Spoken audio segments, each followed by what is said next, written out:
สวัสดีค่ะพ่อแม่พี่น้องสวัสดีFCทุกท่านเนาะค่ะกลับมาพบมาพอกับเจตาพารวยคือเก่าค่ะในทางช่อง YouTube เนาะคลิปนี้เจตาก็จะวางแนวทางของลาวพัฒนาค่ะเห็นอยู่นี่จะเป็นประวัติของเจปากแดงเด้อค่ะพี่น้องเจปากแดงลาวพัฒนาวันที่2ออก289ค่ะ3ตัวบน2ตัวล่าง32ค่ะวิ่งลูดของเจปากแดงเข้าไป9ตัวเดียวกับขอโทษขออภัย FC แทนเจปากแดงเนาะค่ะ2ตัวเพิ่นบ่เดินบ่มาเนาะพี่น้องมาเบิ่งประวัติของเพิ่นพี่น้องเบิ่งประวัติก่อนเจปากแดงวันที่27ค่ะเข้าไป17วันที่25เข้าไป47วันที่23เข้าไปเบิ้ล00ออกล่างเนาะลาวพัฒนาออก4 งวดค่ะนี่4 งวดของเจปากแดงพี่น้อง FC ผู้ที่ติดตามเจปากแดงเนาะค่ะ FC เพิ่น4 งวดเด้อค่ะเข้ารูดงวดหนึ่งแต่วิ่งรูดบ่รูดค่ะวิ่งรูดงวดวันที่2ค่ะพี่น้องขอโทษขออภัยแทนเจปากแดง4 งวดหลุด1 งวดพิจารณาเบิ่งพี่น้อง4 งวดหลุดงวดเดียวหรือเจปากแดง FC ผู้ใดเคยตามของเจปากแดงพี่น้องสายวิ่งสายหลุดเนาะวิ่งหลุดของเพิ่นก็ยังบ่หลุดค่ะเจปากแดงแคปหน้าจอไว้พิจารณาเด้อค่ะของเจปากแดง4 งวดหลุดงวดเดียวเด้อค่ะ FC เจตาให้เบิ่งชัดเจนเลยความมั่นใจของ FC ที่จะตามเจปากแดงเนาะค่ะของเพิ่นก็มาหลุดนี่แหละค่ะวันที่2หลุดวันที่2แต่4 งวดเพิ่นเข้างวด1เนาะค่ะ4 งวดเข้างวด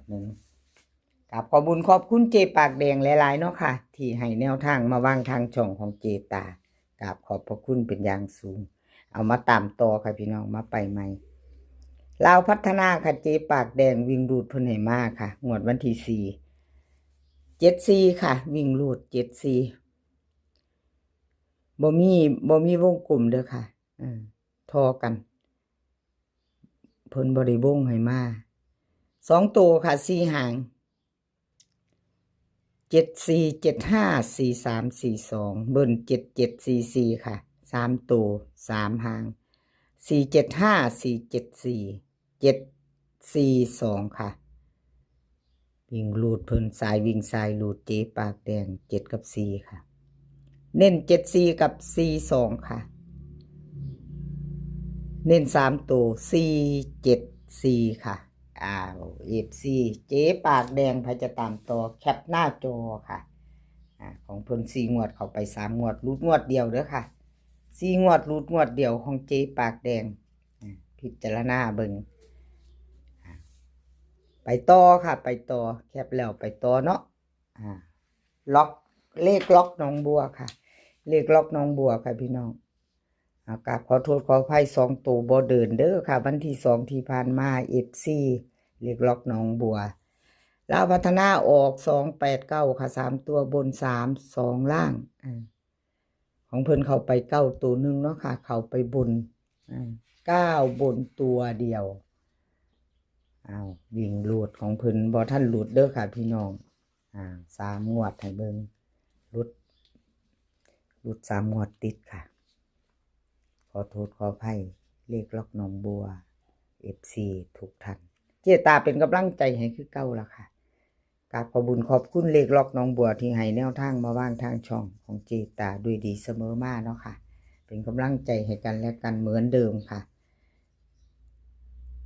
เลขล็อกหนองบัววันที่4จะถึงนี้ค่ะเป็นวันพุธวิ่งลูดเพิ่นให้มา7กับ6ค่ะ2ตัว4 หาง74736564ค่ะเบิ่น77กับ66 3ตัว3 หาง746765 747ค่ะวิ่งลูดเพิ่นเด่นทั้ง2ตัวเด้อค่ะพี่น้องวงกลมให้ทั้ง2ตัว7กับ6 2ตัวเพิ่นเน้นให้74กับ65ค่ะ3ตัวเน้นหางเดียว747ค่ะแคปหน้าจอใครจะไปต่อกับ เลขล็อกหนองบัวเนาะค่ะใครจะไปต่อกับเพิ่นก็แคปหน้าจอไว้เนาะ FC ล็อกหนองบัวข้ามโขงไปเที่ยวลาวเด้อค่ะล็อกหนองบัวพา FC ไปลาวพัฒนาเนาะค่ะข้ามโขงไวๆไปต่อเนาะค่ะอเพชร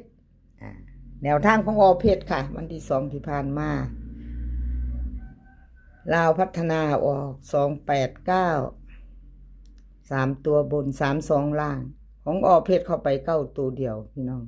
8มาอยู่คนละหม่องเนาะจับคู่ไม่เข้าไม่เดินนะคะไม่มา3ตัว2ตัวเนาะวิ่งหลุดเข้ามาตัวเดียวค่ะ2ตัวมา1ตัวค่ะวิ่งหลุดของอเพชร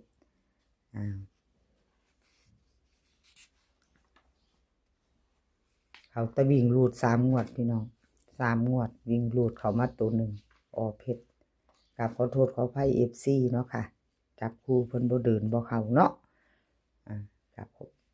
เพชรกับขอบคุณหลายๆค่ะที่ให้แนวทางมาว่างทางช่องของเจตาเนาะค่ะครับขอบพระคุณเป็นอย่างสูงวิ่งรูดค่ะเพชรให้มา6กับ4 2ตัว4หางค่ะ6 3 6 4 6 3 6 4 4 3 4 2เบิ้ล6 6กับ4 4ค่ะ3ตัว4 6 3 6 4 2 4 6 4ค่ะวิ่งรูดเด่น6ค่ะร่อง4 2ตัวเน้น2หาง6 4กับ4 2ค่ะ3ตัวเน้นหางเดียว6 4 2ใครจะตามต่อกับเพชรกะแคปหน้าจอค่ะแคปหน้าจอใครจะไปต่อกับเพชรกับขอบคุณเพชรค่ะที่ให้แนวทางมาบ้างเนาะแล้วก็ขาดบ่ได้คือ FC เด้อค่ะพี่น้องกับขอบคุณหลายๆ FC ที่เขามาคอมเมนต์มากดไลค์กดแชร์เนาะค่ะเขามากดหัวใจให้เป็นกำลังแรงใจให้เจตาในช่องน้อยๆเนาะกราบขอบพระคุณเป็นอย่างสูงค่ะ FC บอกว่าจะเป็น FC เก่า FC ใหม่เนาะค่ะ FC ใหม่ถ้าพึงพันเขาไม่เห็นเนาะค่ะถ้าชอบคลิปนี้ชอบแนวทางลาวพัฒนาคลิปนี้ในช่องของเจตาพารวยค่ะพิจารณาชอบก็กดติดตามไว้ค่ะแล้วก็อย่าลืมกดกระดิ่งแจ้งเตือนไว้เนาะจะได้บ่พลาดคลิปใหม่ๆของเจตาพารวยเวลาลงปุ๊บเห็นปั๊บค่ะจะได้บ่พลาดคลิปใหม่ๆกดกระดิ่งแจ้งเตือนไว้นำเนาะค่ะล็อกเทียนทะเลค่ะล็อกเทียนทะเลวันที่2ที่ผ่านมาลาวพัฒนาออก289ค่ะ3ตัวบน3 2ล่างค่ะของเพิ่นเข้าไป9พี่น้องวิ่งรูด2ตัวไม่เดินไม่มาเนาะค่ะเข้าไป9ตัวเดียวค่ะแต่ว่าจับคู่บ่เข้าบ่มีเนาะขอโทษขออภัย FC แทนเพิ่นค่ะล็อกเทียนทะเล2งวดค่ะที่ตาให้เบิ่ง2ตัวมา1ตัวก็ถือว่าเพิ่นเดินอยู่เด้อค่ะล็อกเทียนทะเลยังบ่ทันหลุด